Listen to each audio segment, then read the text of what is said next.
Blessings and greetings and blessings, blessed souls.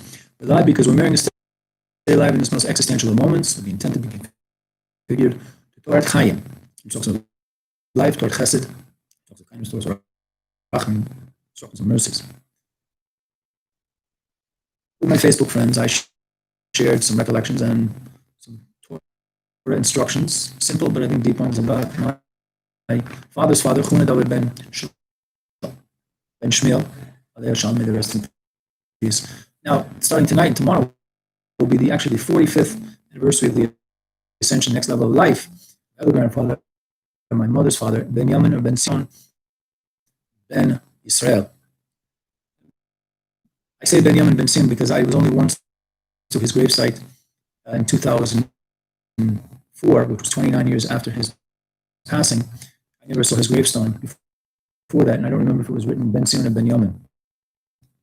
It was called Benjamin in English, so I'm probably leaning on the side of Benyamin, but I kind of remember somewhere in the cobwebs of my memory he was called Ben Sion as well. Anyway, that being said, he was born in 1897 in Belarus. My name was Mogilev, and there is a region in Belarus, in Russia, called Mogilev. In fact, it's known that the Alter Rebbe, the first Chabad Rebbe, Reb Shneur Zalman Eliade, made a stop over there. So perhaps he was sprinkling blessings that eventually I should come out of those blessings. My family is someone who came to embrace and have been embracing, and for the rest of my life in this world, will come help embrace Torah in general, in particular Chabad Hasidus.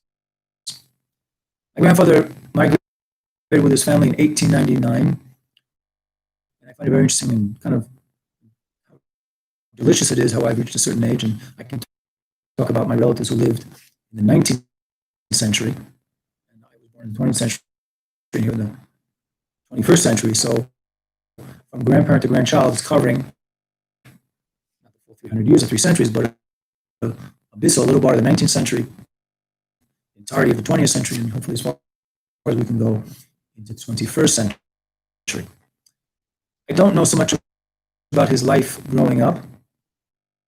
We did grow up in New York City, in the tenements, Lower East Side. Married my grandmother in 1923, and from there they moved to Borough Park, on 43rd Street, I think between 12th and 13th Avenue, where my mother, the youngest of 3 sisters, was born. He had a grocery store, which was knocked out of business by AMP or ShopRite. I think ShopRite's still around. I don't know if those of you who live on the East Coast, the New York region, probably recall AMP. I haven't seen an AMP store. Well, so I'm assuming that they're out of business. Excuse me. That being said, from the stress of having his business undermined price-wise by that large chain store, even at the time, my grandfather had a heart attack, and he would have 3 more heart attacks throughout his life. His first one, he was about 39, 40 years old. He would live till about 77 or 78 years old. So he was not able to work as long as he wanted because of diminished health. But the point I want to share with you, blessed souls, is that Benyamin or Ben Sion Ben Yisroel was a warm human being.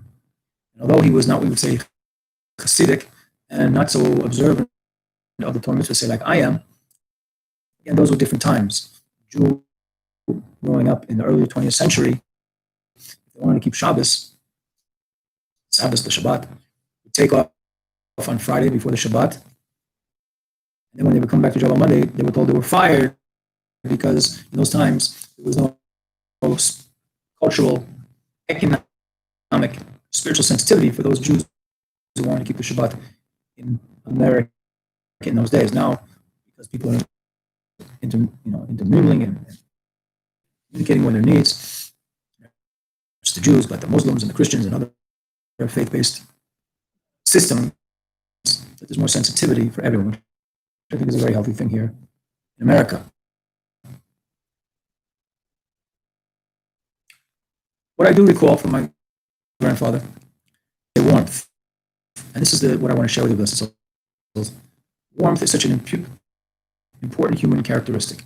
He was not a man of letters, didn't graduate from high school, but he could read and he could write in English. Although a lot of the information I recall probably gleaned from watching television, the news, or history programs. He felt a great appreciation more than anything else of being with family. And I recall when I would visit him and my grandmother when they were living in Hartford, Connecticut. I myself was born in Hartford, Connecticut over 58 years ago. When we would walk into their house, celebration, just as I mentioned with my other grandfather, Ben Shmuel. This was a generation where to live life itself was an end unto itself. And the fact that they escaped, in his case, Belarus, Russia, my other grandfather, Ben Shmuel, who left pre-World War I, Poland, which was under the running, was being run by Russia. So to come to America for them was a great opportunity. They didn't make millions, they didn't make hundreds of thousands. They made a couple $1,000s a year in the 1920s, 1930s going forward. That was a good amount of money. How much he made, I don't know. I don't know that he was a Social Security recipient for many years. And him and my grandmother lived in a small one-bedroom apartment, a very humble abode, very plain. I don't even recall books being in the room aside from a large television and two couches and a seat. When family came over, it was a celebration. It was a celebration of a grandparent feeling a first-generation immigrant to this country, feeling the blessings and conveying his akara satov, his recognition of the good that's been bestowed upon him. Many didn't make it over. Many died in traveling from ships from Russia or other parts of Europe. He survived, and my grandmother survived. And he survived 4 heart attacks, and he almost doubled his life after his first heart attack. He was 39. So he embraced life. But my grandfather on my mother's father was not like my father's father. My father's father was a boisterous, very full of vitality. My other grandfather, my mother's father, because of his health condition, was quiet like a pilot stove light that was always on. The only time I can ever really recall him getting excited about anything when I was a couple months before my 13th birthday, which in Jewish tradition marks the advent of a new age in the life of a Jew, the bar mitzvah. He offered me that he would pay or give me a certain amount of money for my bar mitzvah. But at that time, I wasn't interested because I had already participated in some of the bar mitzvahs of the Jewish boys in my school. I grew up in a yeshiva system, and I was turned off by the glitziness. It was almost like a show. It was like a Broadway vaudeville production. It turned me off. I had no connection to the spirituality of the do's and don'ts of Torah. My obligations as a Jew, preparing to enter my first level of adulthood, which is basically what the age of 13 represents for the Jewish male to enter the first stage of adulthood, the many gradations. And it hurt him. And he was upset. And he raised his voice, he didn't scream, but he raised his voice according to, not to overwhelm me and to intimidate me. He said it was important. I didn't understand it then. And then, several months later, he passed on in 1975, which happened to be Labor Day that year, which is very a matter of hashgacha pratis. He was a laborer who could no longer labor, even at an earlier age than most people would retire. But he labored in one thing more than anything else, to be a warm human being. And that warmth as a human being, I know, had a big effect on my mother.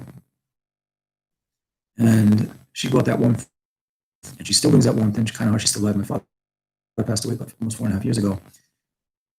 And also my mother's mother, who was day of passing, will be this coming Erev Yom Kippurim, the day before Yom Kippur, the 9th of Tishrei, will be the 30th anniversary of her passing. It was a couple weeks after my wife and I celebrated our 30th wedding anniversary. That's what I want to share with you, Bustles. But that warmth that my grandfather exuded, by example, not by preaching, not by giving scholarly dissertations, not quoting Torah sources, just by living it.